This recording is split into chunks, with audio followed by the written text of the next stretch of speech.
On this episode, I'm on the hunt with Clay Newcomb, host of the Bear Grease podcast. It's early May, and spring is in full force. We're headed to one of Clay's favorite areas in western Montana to hopefully harvest my very first black bear. I had a little anxiety driving down the road. When we came around that last corner and I saw you pull in, I just immediately, a flood of relief came over me. And nobody was here? Yeah. Yeah. I had the same thought. Were you thinking about the same stuff? I had the same thought.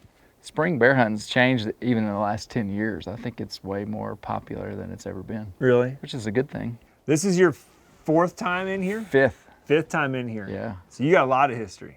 Yeah, 5 years. The reason I like this spot is you have the potential to see older, bigger bears. You feel like, there's kind of this idea that the further you get back away, the bigger animals you're gonna hunt, which I don't really think it's true. Not always. But I want to kill a bear in a wild place. To me, there's some romance in a hunt like this. Getting back in there deep. I mean, that's getting on top of a mule. I want to kill a bear back there. My wife, Jennifer, said, I don't care how big he is, what color he is, because I was telling her about how there's, color-faced bears in Montana. She said, I don't care about any of that as long as it's a fat bear. She wants some bear fat. Yes. What is your criteria for shooting a bear? Man, I don't know if I really have criteria. It's my first real bear hunt. I think we need to just be targeting just adult age bears. Yeah. I mean, like... And hopefully a boar, Yep. After that, man, any just representative bear, adult bear is going to be a good one. Cool. Well, let's. We've got some stuff to do before we get on the trail. Let's get her done, and we can talk more once we're behind the glass. Izzy the mule, what's up? I love that you can pull on their tail to make them go in reverse. Yeah, pretty convenient. Yeah. I've limited experience with stock, so when I'm around a true cowboy, a mule skinner, I pay close attention. That bridle, when you get in the backcountry, that's the only thing, that's the weak point in your armor, because that's what you're attaching her to everything with.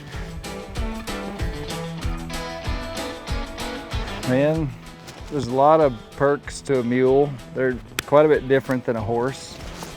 Mules are just a little bit easier to keep up. They're just a little bit hardier.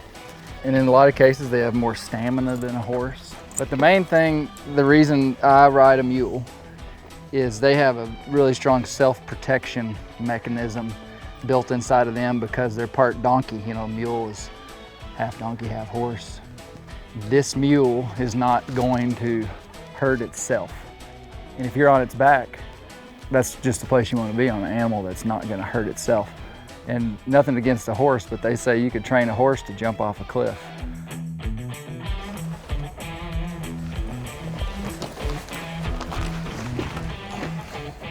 You don't necessarily need a mule to hunt spring bears. They do give you the advantage of getting farther back into the woods, but their stubbornness often turns an easy task into a challenge.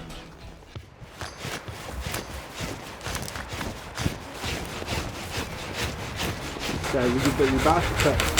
There you go. Okay. Come on. Let's go. Come on. No show featuring mules would be complete without a shot showing their stubborn side. Or as Clay puts it, their eye towards self-preservation. That was really hard. They just make up their mind that something's hard. Black bears hibernate anywhere from 90 to 150 days. Hungry and eager when they emerge, they're in search of the most accessible foods. We'll be concentrating our efforts on south-facing slopes where food will be most abundant.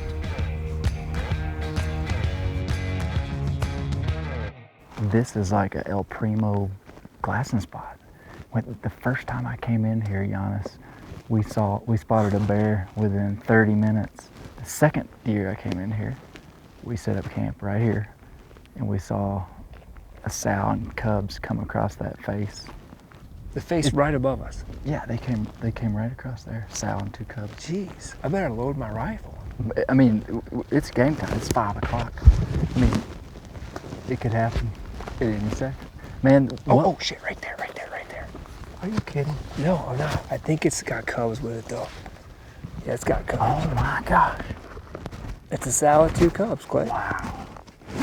Look at that. Color phase, man. Those cubs, I bet you can't weigh more than 5 pounds. Wow. Now, when you see that though, does that make you a little nervous that there's not a boar around? No. No? No. What that tells me is that we're at the right elevation. Right? I love it. What I like to do is camp right where you glass. I mean, so, because these bears don't have like super long range vision like a mule deer over there might see our camp or something. But like, Oh, so you feel like you could do jumping jacks here and they wouldn't even see you? I mean, you wouldn't want to, but that's the idea, is that they're just not that interested in what's going on this side. But so we'll camp right here and eat and drink coffee and take naps, and it's gonna be awesome, buddy. I like it. We're trying to keep camp simple, lightweight, and easy to move. We'll give a zone a solid day, but if we don't see what we're looking for, we're off to the next drainage. How many bears have you shot now? 20. Exactly. Okay, so you got a pretty good idea about where to shoot them. Yeah. Where do you aim? Well, there's several components happening with a bear. He's got potentially 3 inches of fur. He's got potentially a couple inches of fat. The actual animal is much smaller than that. So that's where most people make a mistake, is they shoot too low or shoot too high. Their lungs actually extend back to the second to last rib, which is deep, way deep on them. But here's the trick, here's the goofy thing. A bear doesn't have a brisket that overhangs. He doesn't hardly have a neck, you know. The anatomy of his legs is different than I'm following you. so you have to aim further back. Would you almost say that you could do like center mass horizontally and vertically? I don't condone middle of the middle fully. I condone middle of the middle and then back towards the shoulder about 3 or 4 inches. That's it. Yeah. No, that's good to know. I probably would have aimed too far forward. With yesterday's easy sighting of the sow and 2 cubs, Clay and I are optimistic as we begin our first full day of hunting.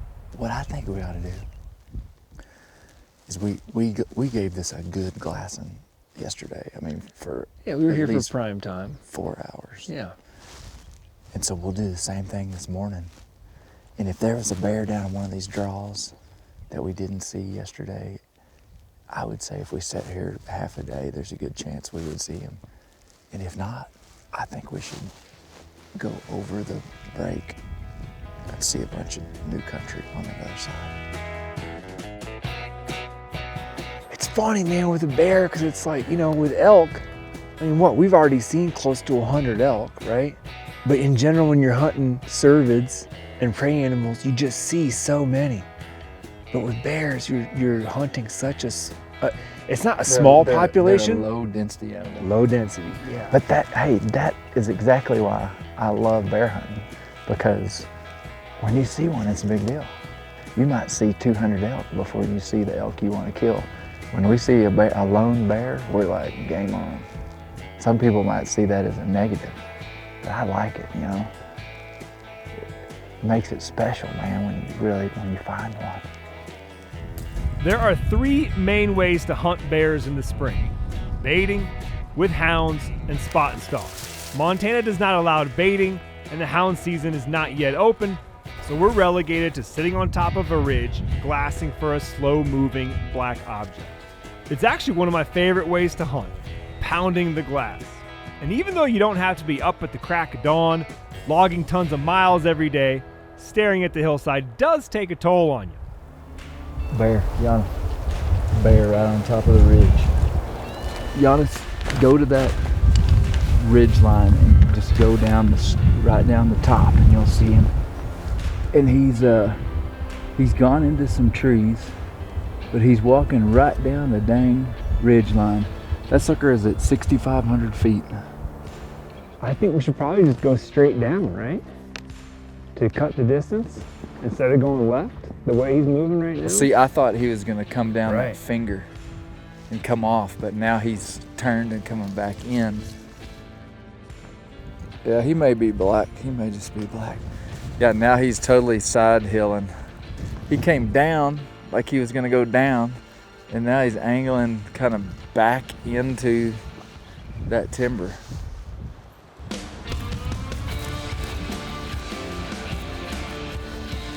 There he is.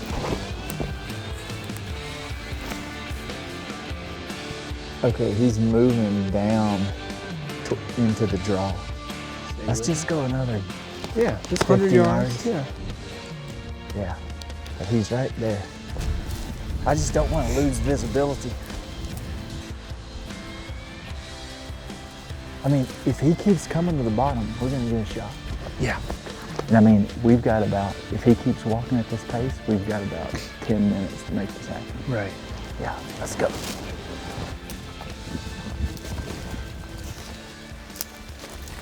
Oh yeah. Let's keep going up. Hey, you want to lead? I just think we got to get there.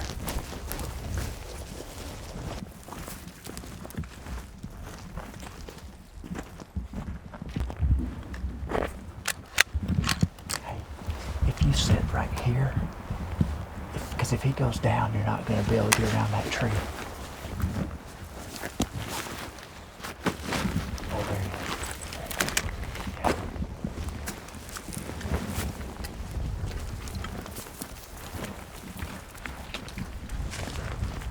281. 281. Put her on that front shoulder.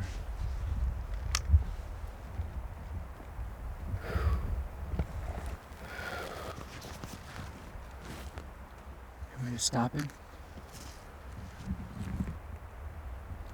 Put it right in that front shoulder. Hey, he's down.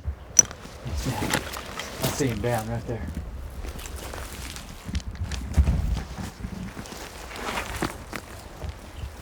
It looked like he took the hit hard. He's down. He's down. Let's watch him. Let's watch him.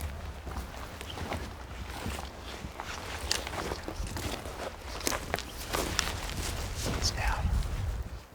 He took it hard. He rolled. Oh, he rolled. Okay. I mean, he skid. He like, Right. and then he hit and he didn't run. He just kind of wallowed around. Should we just give it 30 minutes? Yeah. Man, that was a good shot. I mean, it wasn't what you hope for. It was a frontal shot, kind of quartering too, but man, with that rifle he's got. That was intense. Partially because it's the first bear I ever shot at, but also, and he was going to disappear into that creek bottom. It was going to be over. It wasn't a shot I wanted to take, but he was so severely facing downhill that I put it on top of his shoulder, expecting that bullet to go down through his vitals like that. Oh man, he better have a fat layer of fat on him, Clay. I think he's got some. You can tell Jennifer that a fat spring bear is a hard bill to fill. So, you know, but you'll get some fat off that bear. I'm super pumped, having just shot my first black bear. I can imagine what it's going to feel like to run my fingers through his glossy black coat.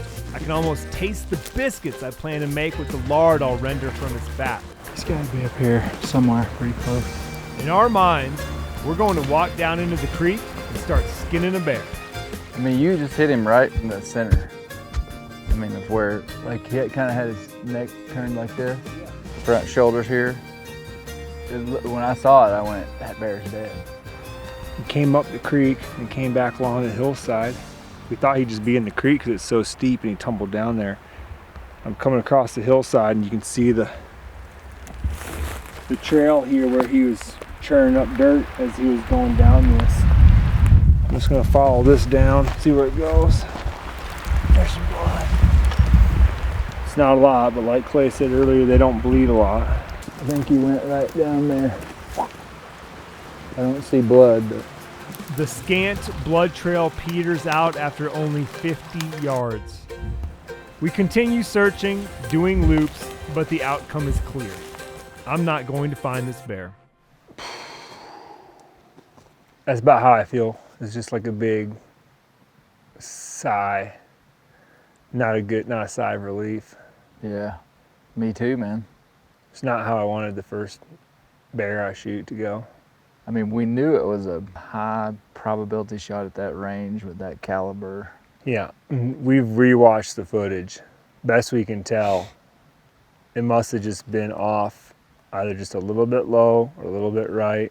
We know we missed the spine. Like I've said, I mean, there is a lot less bear there than what it looks like. Right. It's because of all that fur. Do you think there's any reason to keep looking?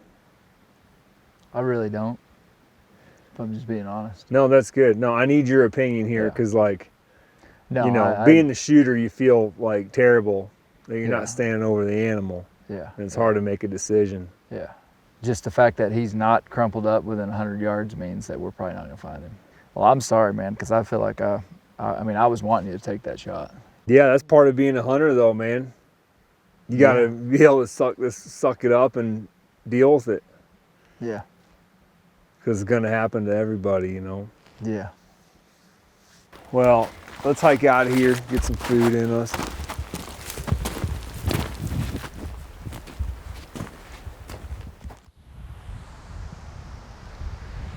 Clay, I slept on it, and I feel like I'm gonna bounce back as a bear hunter, but it's not gonna be this week.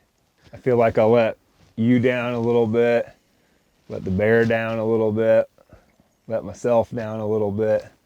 I need a little more time just to let that process. Man, if there's anybody that I had full confidence in to make that shot, it would be you. And I know that it just happens, man. No, I understand your sentiment about not wanting to just jump back in and hunt. I really do. I've done the exact same thing before, and it took a little bit of time. Yeah, because you don't want to take this kind of stuff lightly. You got to just suck it up, keep rolling. Yeah. Well, luckily, you have bear tags, so we don't have to quit bear hunting. Yeah. Just because I'm going to take a little break. We still have 3 full days of hunting. Feeling like we have found all that this drainage would offer, we packed out, refueled, and headed to a new zone.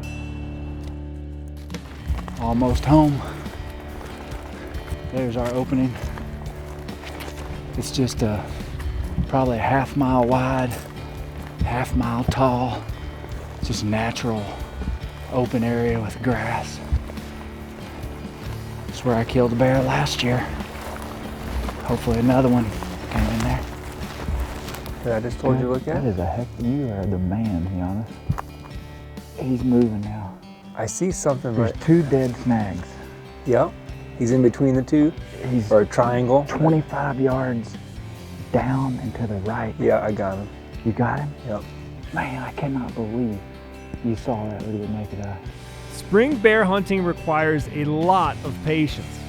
Part of being successful is figuring out what the bear wants to do and which way it wants to go. In some cases, whether or not it simply stays put. We watched this bear for an hour before making our move. You had to guess. He's like in this stuff right here right now. We position ourselves within shooting range directly across from where we last saw it and wait. With any luck, it'll feed out into the open and Clay will get an easy shot. We've been here for 30 minutes. Have not seen the bear, which makes us believe he got past us somehow. We're gonna go back to where we can see better. But as bears and all critters tend to do, it disappears. You know a lot about bears, Clay. You've studied it a lot. You've written about it a lot, being that you have published Bear Hunt magazine for how long now? 8 years. 8 years. How do you think we got to the point where even hunters will utter something along the lines of, why do you need to kill a bear? It's really pretty bizarre considering our history.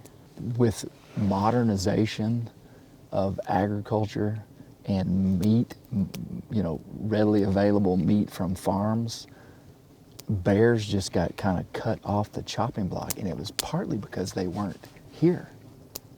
I mean, like take Arkansas, for instance. There was an 80-year period when basically bears were gone. They forgot about them.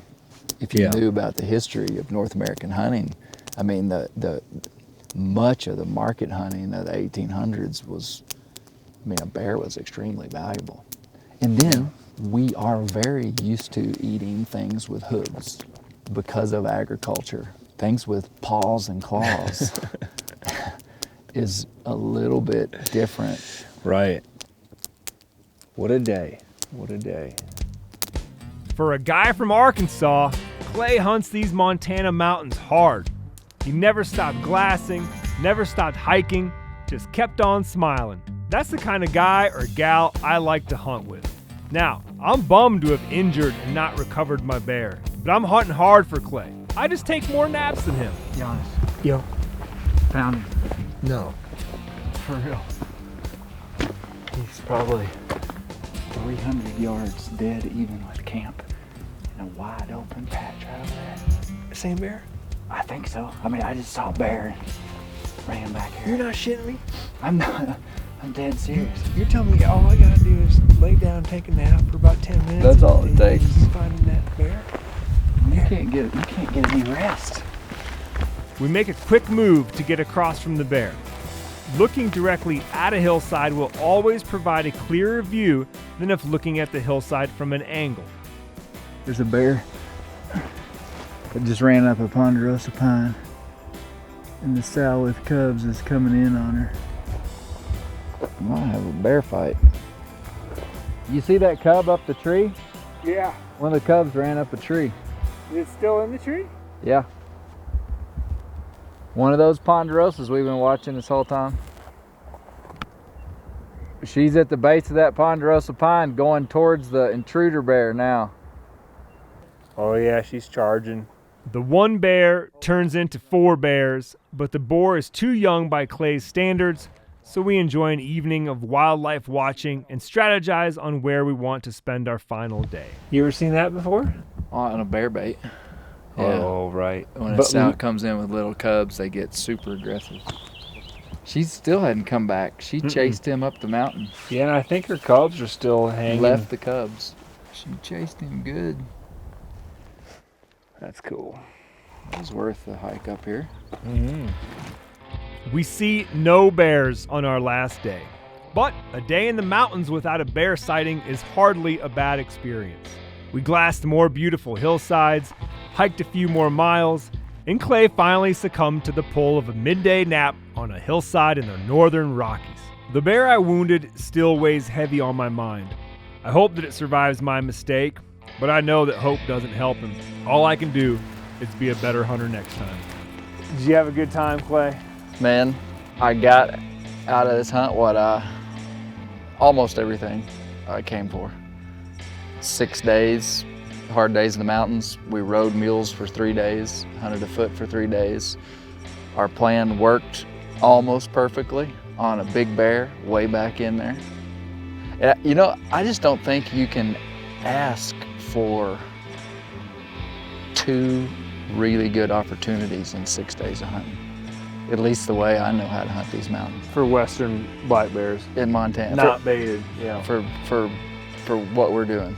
I mean, this is my first time really getting after it. And, we had some slow periods, but I'd say that I had pretty good action, Yeah. Nine animals that you're targeting in 6 days, But I think we should make it an annual tradition if we can. I'm in. I like riding that mule. You did good, man. You're gonna have to get another flashy mule though, because I'm kind of partial. Hey, well, the one I'm training right now.